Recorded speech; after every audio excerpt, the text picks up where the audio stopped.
this is it's called Rubens contour. Okay, what it is that in the National Museum in Copenhagen, they found in the basement a box full of drawings. They didn't find it until 1986. It had sat there for about 300 years. They didn't know where they weren't even really sure where it came from, how they got it, what it is. These are copies now and studies from Rubens' drawings by a guy by the name of William Pannell.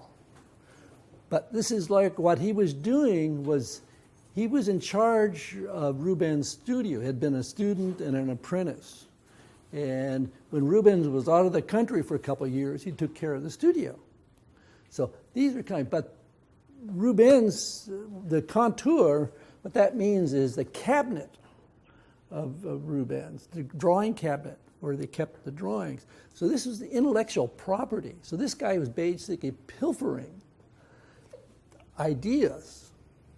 So when he was a second-rate artist, people don't really know, they don't know very much about him. He sort of, people thought he died in the 30 Years' War, but somebody with the same style and look in his work shows up in Madrid.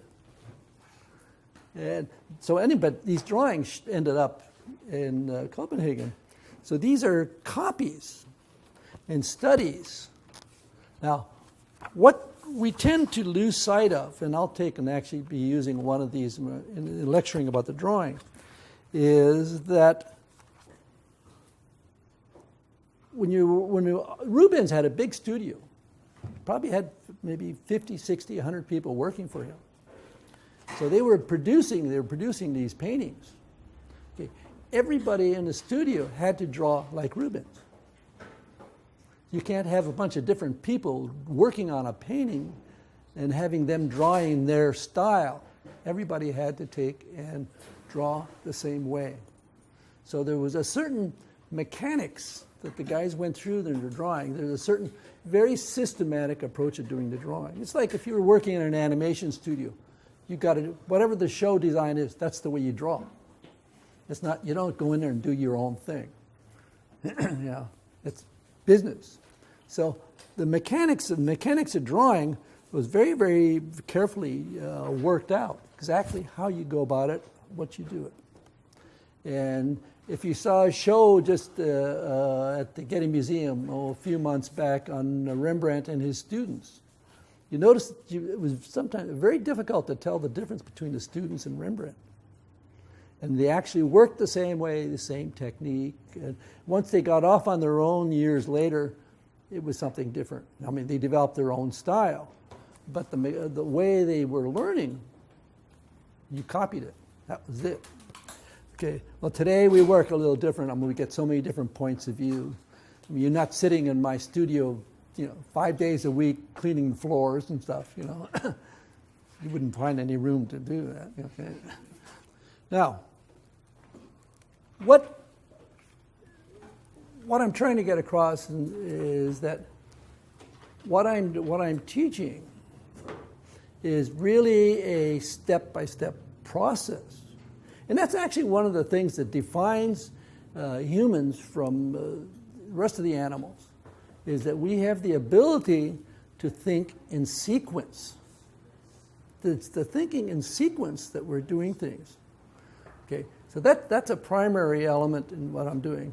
And so what I'm teaching is a very rational, logical, step-by-step process. So the first thing, okay, what we did last week, and we're gonna build on this, is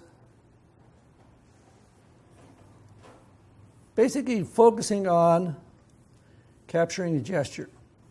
And the thing I wanted to try to get across was that we're dealing with a series of tools. So the first point is just to be able to take and very quickly communicate a gesture or an action. So this was basically thinking in terms of sequence, one line to the next, to the next, to the next, to the next.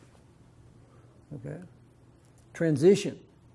But the drawing at this stage, and this is where you're drawing from imagination or from the model, what you're doing is you are trying to feel the action. I'm not copying something. I'm trying to feel it. Okay? And so this was like step one. Now let me take, and I'm going to build this drawing as we go through the process here. So now, whoop.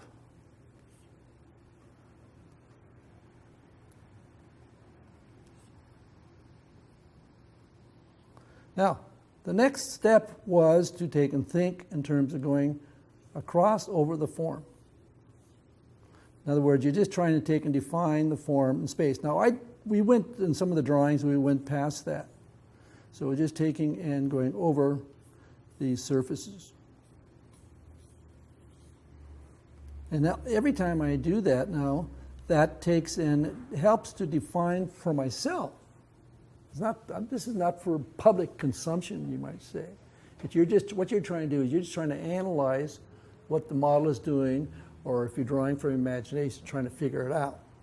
So at this stage of the drawing then, this is like step 2. Okay, now the next step in the drawing, now these are a series of ways of taking and discovering what the model is doing. You're analyzing. That's what it is. Okay?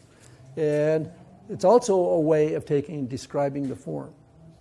So the next step, and this is what we're dealing with today then, is basically simple volumes. Okay? Now, the most simple form to deal with is just the egg. Nothing more complicated than that. That's pretty basic. Okay? And you can take and communicate. You can communicate that egg thing a lot of different ways. Because the idea is that you're not drawing the outside line. You're containing something. So in terms of containing this thing, then I can take and it's like taking if I do that. Well, that's like putting brackets on a word. I'm enclosing it. Okay, if I take that and if I do this, I come across, I can tone out here, and I come around. I can have all kinds of lines, but the idea is that you're feeling that form that's inside there. Okay, and I can achieve the same thing if I take and by going through, going around, going over, wrapping. I'm constantly like a ball of string. You're still focused on the form, not the contour. It's the form that you're drawing. So as we go through the drawing then, what we're going to do then is build the form. So by necessity, we start talking a little bit about anatomy, but that's not the point right now. For instance, what we're going to be focusing on now is the simple volumes, like rib cage. Okay, in other words, taking and thinking of where the pit of the neck is. It's like when we draw the head, everybody takes and automatically. Now we got the pit of the neck, got the head. We wrap the line around that to show where the eyes are, what ways the eyes are going. Now from here, taking basically a simple volume for the rib cage. Okay, coming through, you can feel the pelvis. Basic, simple volume. Now, so you're constructing and building this form. Now, as I'm going through, I'm taking and going over the surface. See, all I'm doing is going from one side to the other. I'm going over the surface of the form. So as I'm doing this, then keep constantly taking and building these volumes. If you're interested in animation, that's the way it's done. It's the very simple forms. But it has nothing to do with copying the contours. What I'm doing, I'm creating contours in the drawing. It's not what we would I generally refer to as a graphic approach. It's not that. Okay, so we build the figure. Now here, for instance, I would take and say, okay, the neck fitting into the rib cage. Then we think of the clavicle coming out. And the arms at this stage are just very, very simple cylindrical type forms. But at this point, see, I've got pretty much a fairly strong three-dimensional representation of what I want. So let's take and go through this again now.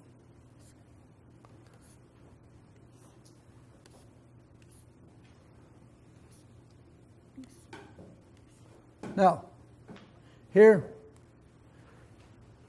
what you have to be careful now, we're talking simple volumes.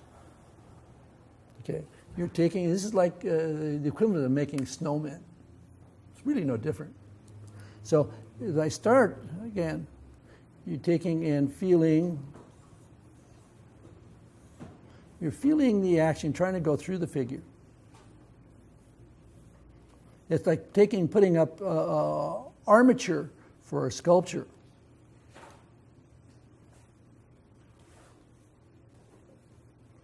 You have to take and plan. Then you're taking and adding masses of clay in a way. So as I go through, then I'll go back and I'll be a little bit more careful as I'm going through, indicating where things are. Then I'm building, thinking of the volume of the rib cage area. Now, you need to take, and now at this point, as you're doing this, it makes a big difference. For instance, in here, as I've drawn this, I've got very simple volume here.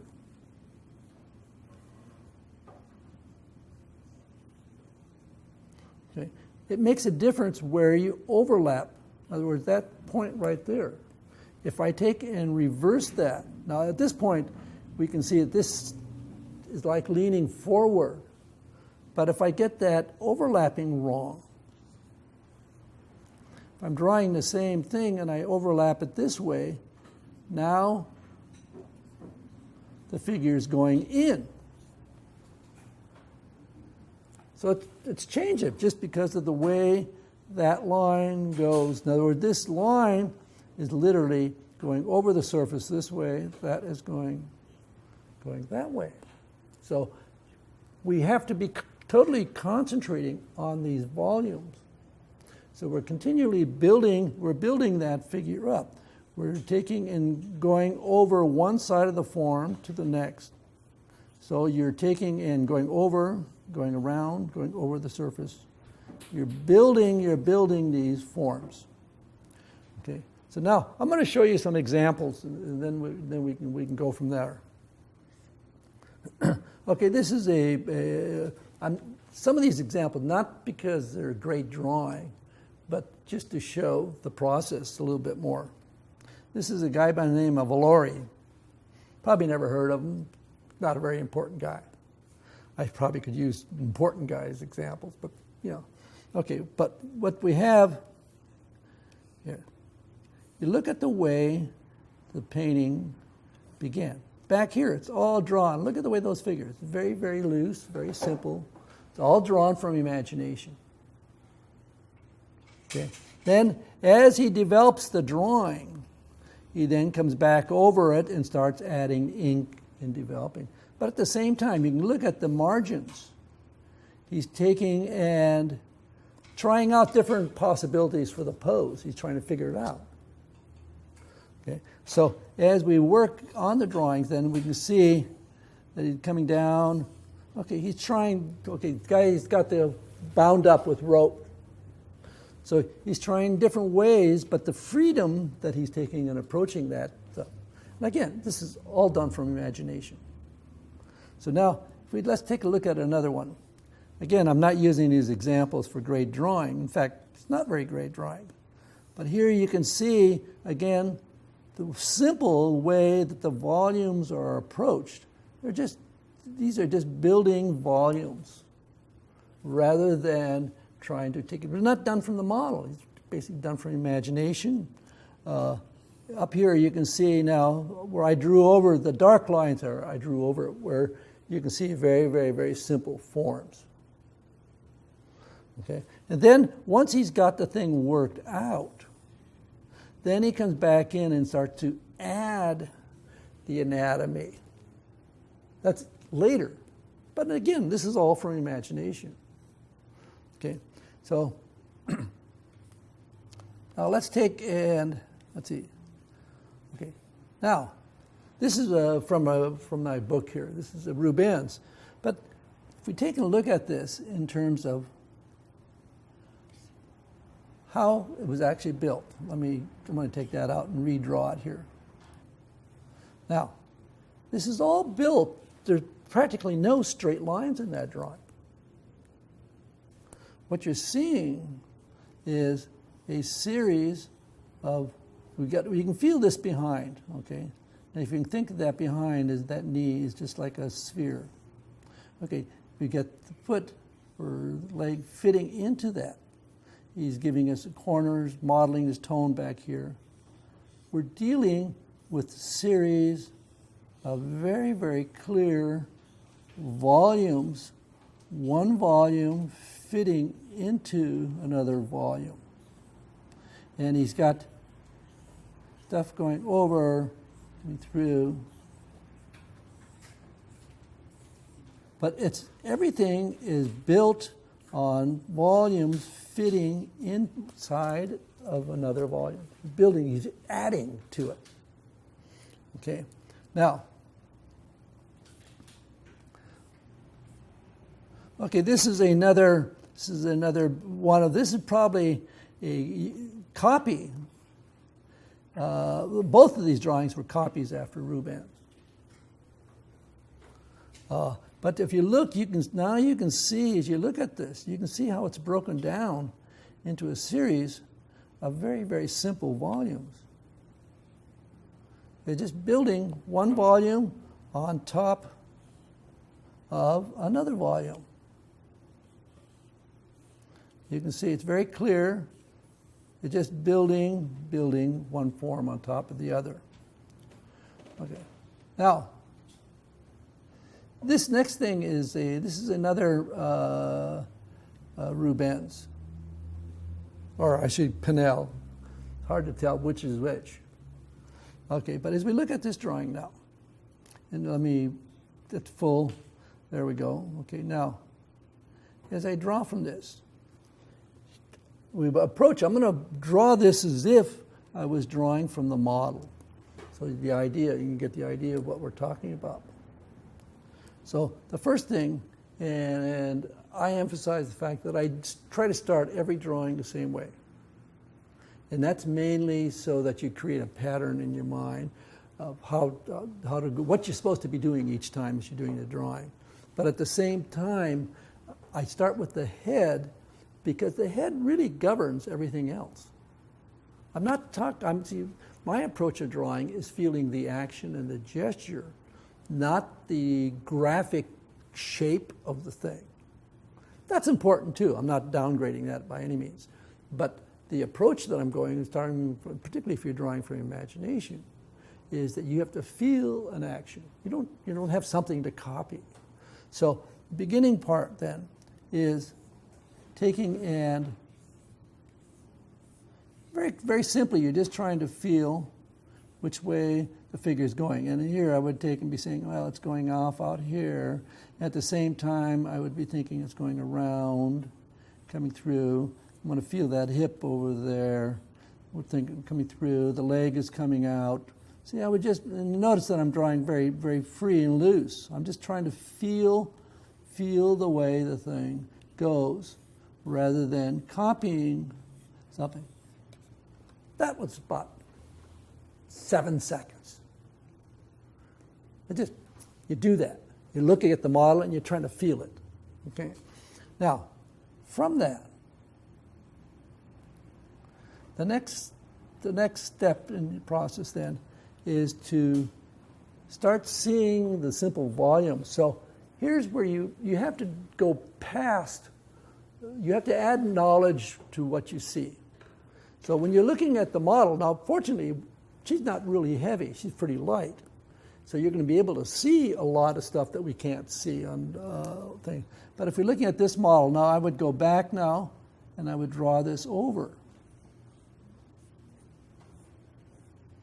And I would take and being a little bit more careful, getting my placement a little bit more, thinking, okay, where's the pit of the neck? And visualizing the rib cage inside here. So I'm thinking this is a volume inside that we're going through. You're coming across, you can actually think of where the angle of the bottom of the rib cage. Then taking and visualizing the whole volume as of the whole pelvic area as a simple volume first. And notice that as I'm doing this, I actually draw through things. I draw as if he was made out of glass. Okay, so then as that leg is coming forward, this is a series of volumes, one building on top of the other. Coming through. Okay, the leg, as we're going down, it's constantly going from one side to the other. You're building the shoulders. See, the biggest contrast in terms of the way I teach, in difference, for instance, the way I taught 40 years ago. Let me show you here. Let's just go this down for a second and explain that when I first started teaching, and this is very common the way a lot of people are teaching today still, is that where you take and block a figure in, you're taking and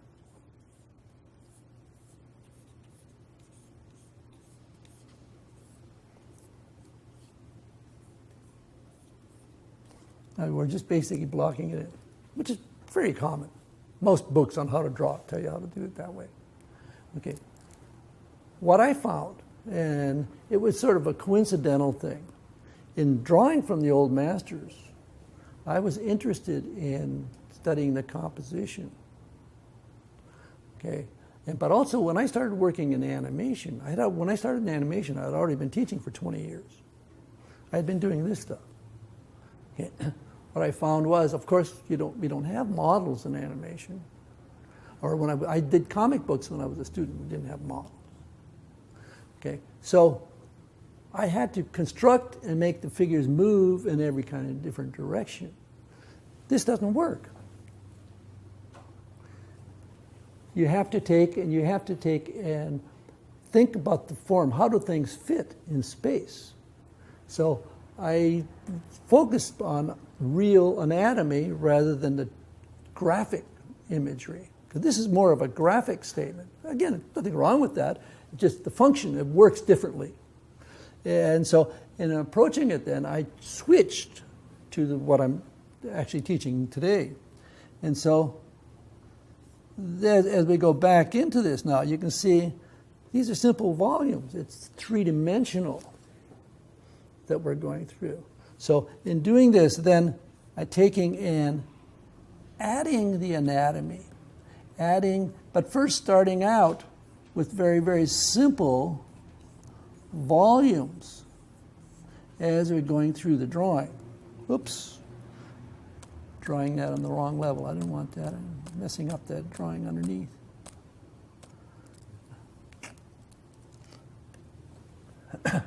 Go back. So now, in other words, I'm taking and you're building things coming off of that rib cage. You're coming through and we're building on the thing, dealing with volumes, feeling the rhythm,